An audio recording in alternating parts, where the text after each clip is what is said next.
Yeah, well, I just said to the players, anyone at home watching us, Collingwood supporters, would be, I think, extremely proud of the effort from our players. We've got some young players playing first games, 2 of them, and 6 under 10 games, and they just didn't look out of sorts. And there's a lot of things that go into the end result, but I think for most of the night we've had enormous effort. To walk away with 2 points is better than 0, and we come over here a long way. They're a very good team. Clearances were enormous coming in. We were worried about that stuff. So there's a lot to take in. But right now, I just got this enormous pride of our effort. Oh. Are we on? A couple of weeks in a row, the last quarter, the opposition's been able to kick on and nearly lost games in both weeks. Is that because of the inexperience and the youth? No. Look, if you look at the detail of it, like there's 2 weeks in a row where we've had our key forwards out of the game. So Mason got concussed and Brody Mychek's got another injury. He might have done his hamstring again. So he's off in the last quarter. So we don't have any key forwards.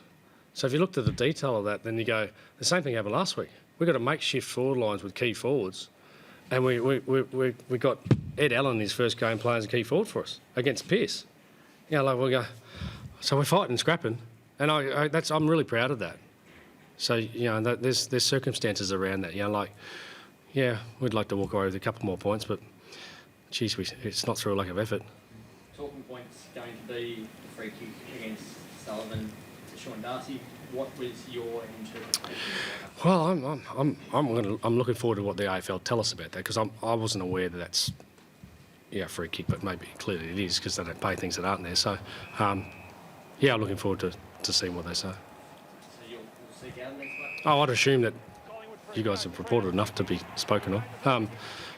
It'll be what it'll be. What was your emotion? It doesn't help us, does it? No. What was your emotion in that moment? In that moment, I was confused because I actually thought that I was told that he touched the umpire, Nick. That's what I got told. I said, "Oh, okay, that's a bit much in the moment." But again, I was unaware of what actually happened until afterwards, and Do you think that moment flustered them at all, given that there were a lot of people looking around what just happened there and might not have realised? Well, I hope not, because we like to live in that space. We made way more mistakes than the umpires did tonight, and he's just assumed umpiring to the letter of the law. But no, I'd like to think not. I'd like to think, hey, no, let's move on. Let's go. What's next? Because that's all you can control.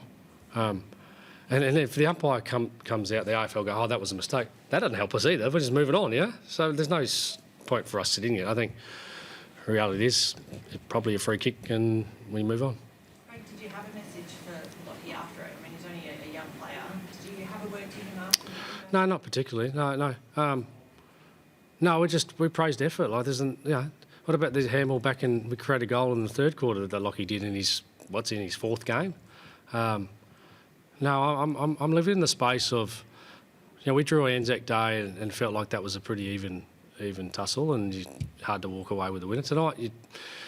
There's a little bit in you that go, 25 points up with 7 minutes to go. Oh, come on, can we hold on? Because this would have been one of our best victories for the year, if not for the last couple. We knew that it was going to be a really tough challenge for us today. Did we exceed expectations? Maybe not. We just show that we've got players that come in, wear a Collingwood jumper, it doesn't matter what number they're wearing, and they do their job. And then we had adversity to it.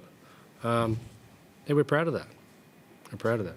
You mentioned those injuries, Craig. Do you have an early read on Cox and Mychek and how they're going? Well, Mason's got concussion. The knee sort of twisted on the knee. He might have some bone bruising too, and there's a bit more to play. So we'll have to wait and see on that. And Brody's just got signs of a hamstring awareness, strain, back stuff. I'm not sure. So we'll work through that. Is that the same hamstring that he's just got from? Yeah, same one. Yeah. When I'm talking about myself and us here, I just want to make sure that people understand that we're playing Freo here, who have been in really good form. They're going to be hard to beat here. Their clearance stuff is enormous. I thought the way the game was played, we got the game on our terms because they're so dangerous around stoppages. That was a real challenge. So tough competition, isn't it? the 6 youngsters that you mentioned, can you expand on the role that you thought they played Yeah. in getting you into that position? Oh, Harvey Harrison, the pressure. Joey Richards clean and setting up goals, kicking goals. They played 3 games, 5 games, whatever. And Sullivan in the midfield against some really seasoned midfielders. Those Ed Allen in his first game looked good. He's trying his guts out. Would have done his family proud. Will Parker comes on. He played cricket last year. It's a great story, isn't it? He was one of the leg spinners last year. Here he is setting up goals for Bobby Hill. That's a great story. Has your opinion on the draw changed since Anzac Day? You sort of said you'd let people decide. The draw itself? Yeah, the draw itself. The rule was... Or the draw, because the draw itself is... Has your opinion on what should happen with the draw in extra time and all that? I'm feeling if this went for extra time, we're not hanging on. Anzac Day may be a different story. Today we will just come... we've had 3 6-day breaks, and every injuries that we've had along the way in those last few weeks has been a cost on the group. One on the bench against West Coast for a half, and then there's the next week 2 on the bench, and then tonight. So those things are a tax, and the key forward stuff stressing us out. So, but we're dealing with it. We're dealing with it. We're still here. We're still breathing. Not ideal, but we're working our way through it. So is that an example of why it's important to not have extra time necessarily if you're injured in games and you're having 6-day breaks and the fixture's different for everyone and things like that? Yeah, look, I'd never get caught up in the opinion, or that's up to you guys to do that. We just worry about why we let some goals slip in the last few minutes. We put our energy there and then reward the effort. What was the mood like in the change rooms after, as you mentioned, they gave up that 5-point lead? Mixed, because we don't know how to act. And I said this last time.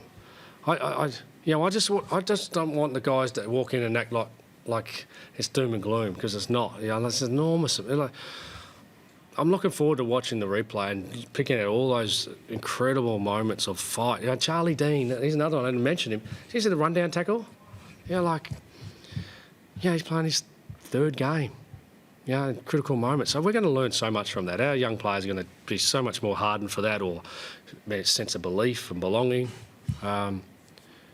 It gives us good confidence that we've got some depth in our list that gets exposed through opportunity. And how proud are you after 3-9 in the first half, you guys come out in that 3rd quarter and really tear it up?